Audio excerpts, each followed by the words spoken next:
Welcome back to Chris and Retro.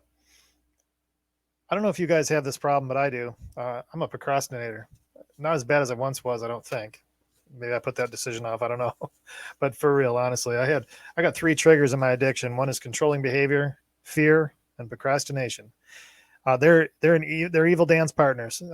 If I am fearful of an outcome of something, I'm likely to procrastinate. And if I procrastinate and I'm fearful, I'm probably fearful because it's out of my control. So in reacting to the thing that's out of my control, I then procrastinate, and then I build a pile, and then it just becomes worse, and that cycle keeps going and going and going. This video, I'm actually going to talk about procrastination and hopefully offer some insight. But you know, for me, it's obviously a debilitating thing. I really had to go to great lengths to make sure that I'm addressing procrastination in an aggressive manner, because anything short of that, I'll creep back into it. And it's not to mean I've cracked the code on all of it, because I still procrastinate a lot. I got some stuff that I've got to do around the house here. I put it off. It turns into more piles or more problems, and then it becomes overwhelming. And then you got to schedule days to even figure out how to get things done. Financial matters. If it's a huge hurdle, you put it off, and all of a sudden you got this huge financial problem now that once was just a troubling season. All these things can definitely catch up. And in the world of addiction, if you're procrastinating, one of the ways that you procrastinate is to hide. And we hide with our substance. It's probably the primary function for it, is to hide. Our party left a long time ago. But I was struck today. My parents stopped by today. They wanted to see my daughter, Nova. They haven't seen her in a while. And she's growing so fast through the winter for sure. And it was beautiful here in Western New York. So I got her out in a little tricycle, because she's getting cabin fever and she's a maniac. Nothing short of a maniac inside too long. So I was getting her outside, getting her some sun, and letting her play around a little bit. And they stopped by and dropped off some pictures. And it really just drove home this notion of how short time is, and how massively important it is for us to address the issue of procrastination. If you look at the total span we have here on Earth, it's just not that long. I've been faced with that more. I don't know why I think so much about it lately, but I really have. Thinking so much about the seasons of my life, and it's 2/3. I've rolled the dice and got here 2/3 the way through on average life expectancy. And so what am I going to do with this last third? Well, this is where procrastination could make that complete waste of time. Because let's get real, the latter stage of life is, you're going to lose some capability. Just don't know two ways about it. So I have a short window to address the things that I need to address.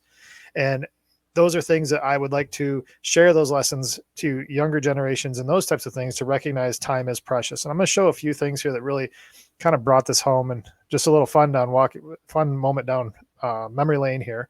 But I just want to share a couple pictures with you. So this is from 1940. And that's my father. 1940. And that's my dad. He is eerily similar looking. This is the first time I've actually seen this picture in my life, but it's just bizarre to me how much he looks like my youngest daughter. Pretty crazy. I'm going to share with you a couple other pictures that I have here. Second one, whoops. It's from Jesse on Fire. Oh, we're going the wrong way here. There we go. Second one is me and my dad when I'm the little tyke, probably much younger.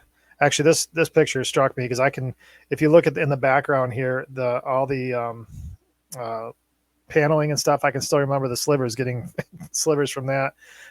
Those encyclopedias above it, I can remember going through all those as a kid when we could. And that picture on the stand there is my dad's mother and father.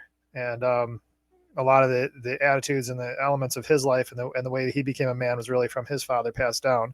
So I'm fortunate I have a long line of good men that were there in my history to help me become, have options. I didn't always take those options, but they were good people and good line of people in my life. But that's me with my dad. He's always been super faithful to me. But that was a long time ago for sure.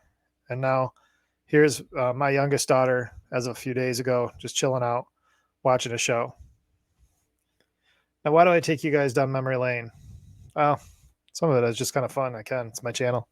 But some of it is just to say, when I look at these pictures, of course, I can't remember 1940. That's my dad's youth. I can barely remember anything, we're super young from that house and from that time. As I got older, I definitely remember some things, but that age, of course, I wouldn't remember that. But that time wasn't all that long ago, but yet it feels like forever ago. As I got seasons of productivity and I could have done more, I was doing more with my life. And then through carelessness and procrastination and fear and controlling behavior and substance use, I lost a boatload of time. Now I look at, my youngest daughter, and I look at her every day and realize, first of all, she's got an old fart for her father. Um, but I look at her and realize, I look at possibilities, hope, what's her life going to look like? But also for me, it's a sense of urgency. Things like fitness matter more. I'm currently, aggressively addressing my fitness with getting back into some things that I've always done that seem to be getting me back to where I need to be. I look at, financial needs and things, what I would do for her future, based on my age. These are all things that, time has become very evident to me with these markers. Now, all this is just to say your situation is probably dramatically different. You've got other things that are going on that make time seem like it's a commodity that you don't have to pay attention to. I would say we can't afford to do that. And this is not about end of life expectancy or anything related to that. What I'm talking about is, what are we doing with our time? What are we doing with this time that's so precious, and how quickly it goes by? I just shared 3 different lives. And before you know it, Nova's going to be my age. And it sounds ridiculous to say it, but based on looking back retrospectively at my life, it doesn't take long. At least it doesn't seem to me. There were days that seemed like years, but looking back now, it just seems like it just blew by. So what do we do? What do we do? I mean, because you think of recovery and you think of seasons of recovery and you think of your addiction and the days that you put off to get better another day. There really isn't time. If I can speak into your heart right now and just say, look, you have to have a sense of urgency. Now is the time. There isn't always tomorrow. Tomorrow may present for you insurmountable things to overcome. Overdose is not the only option. Impairment is a readily available option. We've got a lot of medication now that keeps people alive. It doesn't promise their good health. So procrastinating even day one is something I would beg you to consider.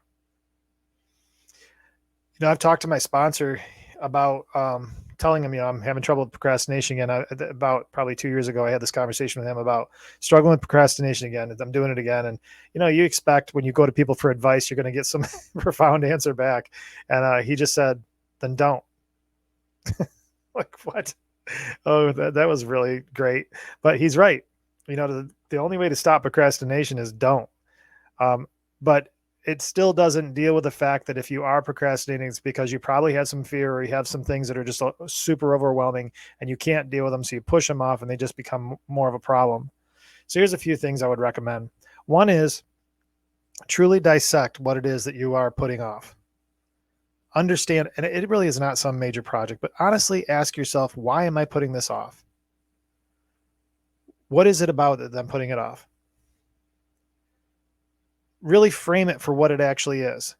I talked about Theodore Roosevelt's Man in the Arena, and one of the things he was picking on was, and in fact, if you look at the blog iBlack Chronicles, I've actually written this, but one of the things he was picking on is the cynics that sit outside and watch. Well, one of the things we do is we sit outside and watch, and we get overwhelmed by our circumstance, and we procrastinate even more. So how do we break through this? Well, one way that I did was to see it for what it was and try something, do some small action. I'm not committing to get it done. I'm certainly not committing to get myself out of a mess, but I was willing to at least try something that was reasonable and small action that I felt like I was at least making some progress towards my goal. And it could be just enough to just pull it apart and find different things that can be done immediately. And some things can't be done, in my mind at all in those events, but at least the things that are in my control, I'm addressing. That'd be the first thing. As you pull that back, you hear about peeling back the onion, unpacking things. I find that with procrastination, by at least dealing with the low-hanging fruit, I'm clicheing you guys to death, but if you deal with the low-hanging fruit and those things that can be done, you're going to find the pile is really not that insurmountable. But the longer you wait, it's getting worse. So as you get things done, it loses some of its teeth, and you start to understand this is not as much to be afraid of, and you start to get through it. From my experience, as I started to pick away at it in small, bite-sized, measurable chunks, I would get to a place where I had something I could manage again. Goes back to understanding what I control, what I own, and what I don't control and what I don't own. Having some wisdom to know the difference. And what I do own, I own it. I have to own it. It's my obligation. If I don't own it and I procrastinate, now I'm actually essentially causing for myself a bigger pile of uncontrollable things because I didn't take ownership of what I have.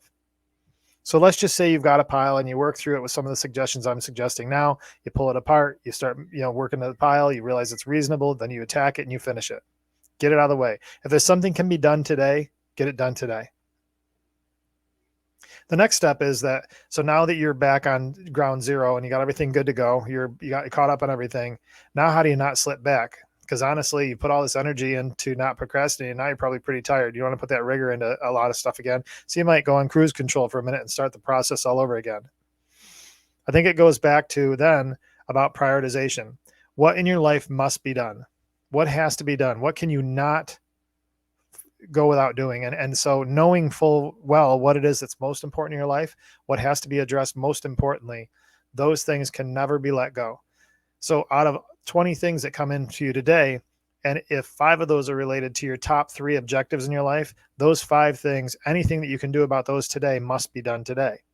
Let the pile itself sort itself out based on priorities that you set. So now when things are lingering a little bit, it's out of choice and not out of a tsunami of stuff that you can't figure out what to do with. These are a few things that have helped me in my journey. Our lives are short. They are short. Francis Chan is somebody that my friend Brian shared with me a long time ago, and he showed the big long rope on stage, a huge rope on stage, and this thing went width to width on the entire stage, and there's a little piece of tape in the middle. And out of this whole rope of eternity, there's one little strip of piece of tape is our portion of life in that whole perspective. We don't really have a lot of time here to fulfill our purpose, to fulfill our obligations, and to live a life that we actually enjoy, that we find serenity and hope in. So procrastination, I believe, by design spiritually, is there to derail us and make sure that we don't use our lives in the most productive and effective ways possible. Take a look at some of these tips. If you find the procrastination you're struggling with, start pulling it apart today. Don't wait until tomorrow, tonight. At least pull apart the pile and find a few things that you can get done by, let's say, noon tomorrow. Commit for yourself. Look right in the camera right now and commit to me and to yourself that you will pull apart the pile of things that are building up for you, and you're going to find 3 things from that pile that even if it's not even the total project or whatever it is, 3 actions that you can take to make that pile more manageable for yourself by noon tomorrow. If you do those types of things, you'll find you can turn the momentum on those types of issues in your life and find ways to get a handle on things a little bit better. If you're struggling with addiction and you can't figure out what to do with all this craziness in your life, I can tell you right now, whether it's abusing alcohol or some other illicit drug, or if you're misusing your script from the doctor and you're constantly finding you're coming up short at the end of the month because you're overusing it and then you're in a crisis mode every single month, well, your very clear objective is to get a handle on your prescriptions, stop using the illicit drugs, get your feet underneath it any way possible. That is your number one objective. The rest of the pile will have to be dealt with in another day. For the rest of you that might be in recovery and you're finding some of those old ways of thinking, try what I've just suggested. See if it works. What can you lose? It's not a major effort. It's 3 things that you're going to get done by tomorrow at noon.